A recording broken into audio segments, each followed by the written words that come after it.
À 2 jours des élections municipales prévues pour ce jeudi 17 juillet 2025, l'Alliance nationale pour le changement, a tenu, ce lundi, un grand meeting de clôture de campagne sur le terrain situé derrière le centre communautaire de Bay, dans la commune du Golfe 1. Objectif, mobiliser les électeurs autour de son candidat principal, Francis Amusin Pedro, pour reconquérir une mairie qu'elle avait remportée en 2019. Avant de voir son ancien édile, Joseph Koami Gomado, quitter le navire.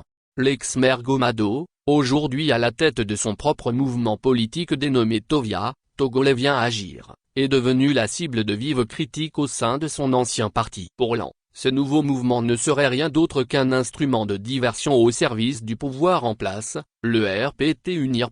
Togo civil servant recrute me.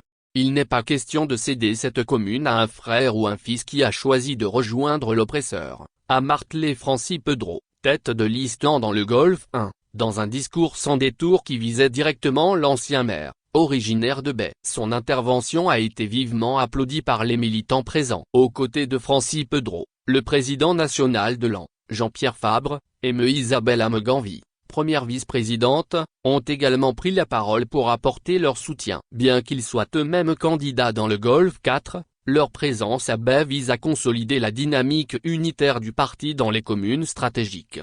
Jean-Pierre Fabre a rappelé que l'an ne boycottera pas ce scrutin, contrairement à certaines rumeurs. Nous ne pouvons pas laisser le terrain libre au RPT Unir, un régime qui, pendant 33 ans de gestion communale, n'a rien foutu, a-t-il dénoncé.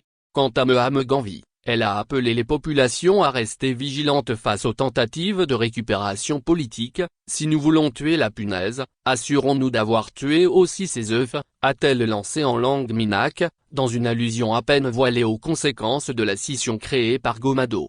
L'an appelle donc les électeurs de Bay et de toute la commune du Golfe 1 à se mobiliser massivement dans les urnes pour élire Francis Pedro et son équipe, dans un scrutin qui s'annonce décisif pour l'avenir local de l'opposition togolaise.